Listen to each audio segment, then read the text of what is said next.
Hi hello friends எல்லாருக்கும் வணக்கம். இன்றைக்கி நம்ம ஒரு 2025ஓட ஒரு ரீகேப் மாதிரி பார்க்கலாமா.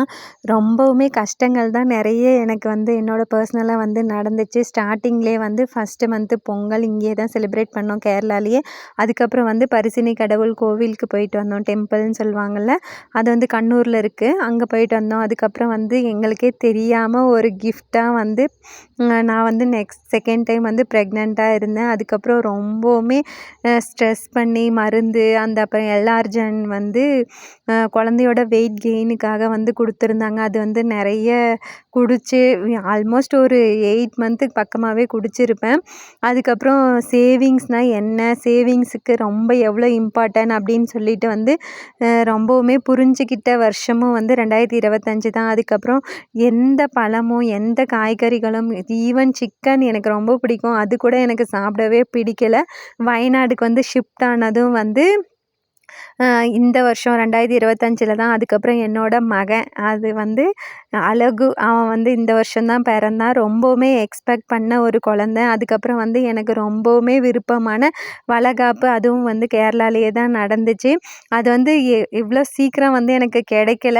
ரொம்பவுமே எதிர்பார்த்து சண்டை, எவ்வளோ சச்சரவு, பிரிஞ்சே போயிடுவோமோ அப்படிங்கிறதெல்லாம் நடந்துட்டு வீட்டில் எவ்வளவோ சண்டை வந்ததுக்கப்புறம் மறுபடியும் 2025 என்னோட 26வது பர்த்டே வந்துச்சு. நிறைய கால் வீக்கம், இவ்வளோ மருந்து தான் குடித்தேன்னு இல்லை, கடைசியாக என்னோட பர்த்டே மாதத்துலேயே எனக்கு அழகான ஒரு குழந்தை, நான் எதிர்பார்த்த கேர்ள் பேபி தான் எனக்கு பிறந்தாங்க.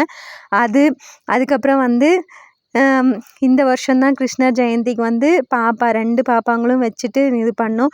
ஊருக்கு இப்போதைக்கு போவேணான்னு நினச்சி சம் ரீசன்ஸ்னால ஊருக்கு போகிற மாதிரி இருந்துச்சு. அதுக்கப்புறம் பாப்பாவோட 4th பர்த்டே இப்போ தான் பிறந்த மாதிரி இருக்குது. 4th பர்த்டே பாப்பாவோட ஸ்கூலில் நல்லபடியாக செலிப்ரேட் பண்ணாங்க. ரொம்பவுமே பெருசாக கிராண்டாகலாம் செலிப்ரேட் பண்ணலை. அதுக்கப்புறம் தம்பி இந்த வருஷம்தான் ஃபஸ்ட்டு ஐயப்பனுக்கு மாலை போட்டிருந்தாங்க. இது தம்பி எனக்காக ஃபஸ்ட்டு போனஸில் வாங்கி கொடுத்த 4 பேருக்கும் ஃபஸ்ட்டு எங்கள் அப்பா கூட எனக்கு வாழ்நாளில் வாங்கி கொடுத்த மாதிரி எனக்கு ஞாபகம் இல்லை சாரீ. என் தம்பி தான் ஃபஸ்ட்டு போனஸ் வாங்கி 2025 வாங்கி கொடுத்தான்.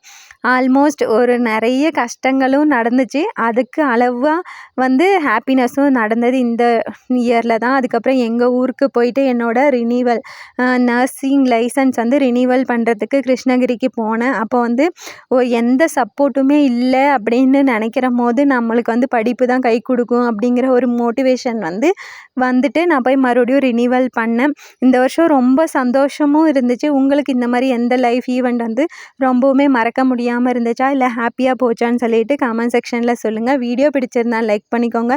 மீண்டும் ஒரு இன்ட்ரெஸ்டிங்கான வீடியோவில் பார்க்கலாம். இந்த வயநாடு ஜிஹெச்சை என்னால் மறக்கவே முடியாது. இது வயநாடு மெடிக்கல் காலேஜ். நம்ம ப்ரைவேட்டில் போயிருந்தால் கூட இந்த காரில் வந்திருக்க முடியாதுன்னு ஒரு ஹாப்பி.